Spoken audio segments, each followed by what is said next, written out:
Hey, what's up, guys? I'm here watching this movie today. I just thought I'd give a little bit of update as part of my intro for today. I'm at the 38-minute and 25-second mark. I've got just under an hour left to watch of this, and I had to pause it because this is miserable. I've never seen a film so devoid of humor, so awful, so bad in my life. This is the worst thing I've ever watched. It has felt like it's been about 6 hours. But it's been only 38 minutes. So wish me luck and hope I get through this alive.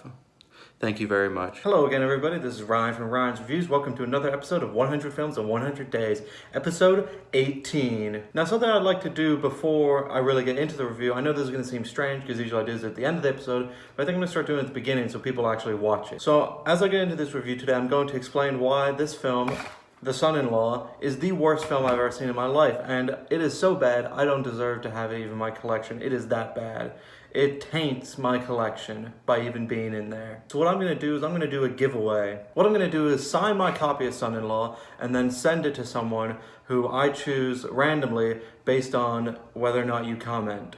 And what are you going to be commenting about? Well, tomorrow's episode, of course. I have 3 choices for films I would like to watch for tomorrow's episode, and you can comment and say which one you want me to watch. And by you commenting that, I will put you in the run-in to win my signed copy of The Son-in-Law, and I will pay for shipping and everything. So my choices for what to watch tomorrow are Big Trouble in Little China. Now this is something that I have started watching, but I haven't actually finished watching it, so I'm excited to get around to actually finishing it. Fantastic Dinosaurs of the Movies, which is like a really weird film.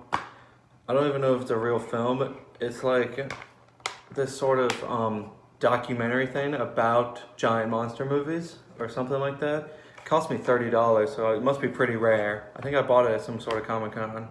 And then finally, RoboCop, the original one by Paul Verhoeven.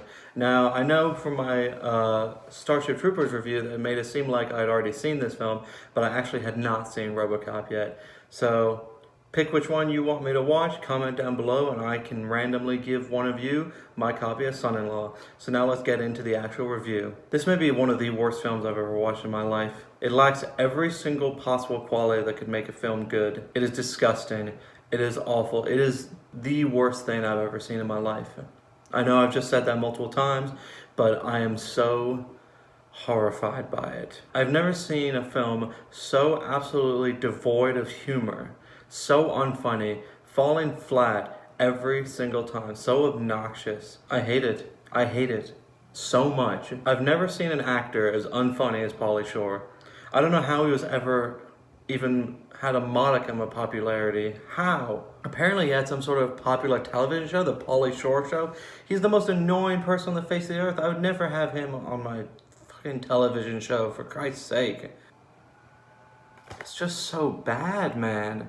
Like, for real. It's so bad.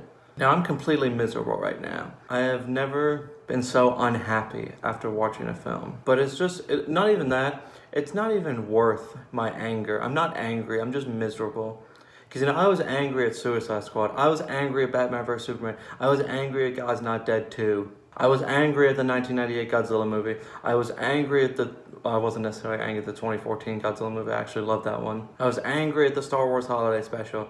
But this is just so worthless. I can't even muster up the energy to be angry at it. That's how bad it is. Its mere existence is an affront to all things good and pleasing. The makers of this film should be brought before the Geneva Convention for Crimes Against Humanity. I'm pretty sure that in North Korean prison camps, they use this film as a form of torture by showing it to prisoners. Not even Guantanamo Bay is that low. Guantanamo Bay would show you the China salesman to torture you.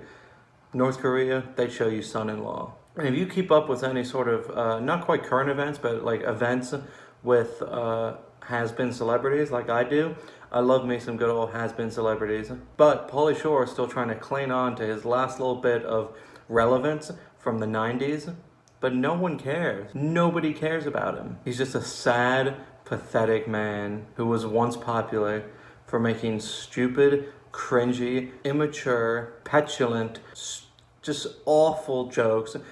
His entire catalog of comedy was just doing a funny voice and doing like this like California stoner accent, like, but not like a stoner, but like it just makes me so. I can't deal with this. I really can't. I really hate this film. So what's the film about? This film is about a man named Crawl who meets this girl because he's the RA at her dorm when she moves into college in California. Now, I don't quite remember what state she's from, but they're a bunch of good old farming boys, you know? And she notices that Crawl has nowhere to go for Thanksgiving, so she brings him back to her house to meet her family. And then she comes upon the realization that her old boyfriend is going to propose to her, and she doesn't really want to marry him. So by happenstance, Kroll manages to say that he proposed to her and that they're supposed to get married, when in fact they aren't. But that's not really brought up that much. That's brought up in like 3 scenes, the whole strife between that. It's mostly about him trying to impress her parents. And then there's a huge misunderstanding and everything gets sorted out and it's great, man. I'm just so... Okay, I lied about not being angry. I'm fuming with rage right now, but I really want to break this DVD in half, but I want to give it to someone who might get some sort of sick enjoyment out of knowing about my pain. I just can't even think of things to say about it. I'm just dumbfounded at the just poor quality of this film. Everything about it is terrible. There's a stupid subplot where Kroll gets along with her brother and they become friends. Oh, and then the whole last act is hinged upon the fact that Rebecca, the girl he's supposed to marry, her ex-boyfriend, like Todd or Travis or some other redneck name, he drugs Kroll's drink and makes it look like he had sex with some other girl, which then Rebecca gets mad about, even though they aren't actually getting married, which made no sense to me, but whatever. I know I'm not like being as like professional and like keeping my hands down as normal, but like,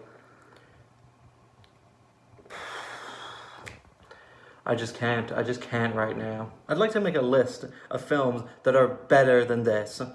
Number 1, The China Salesman is better than this. 2, God's Not Dead 2, better than this.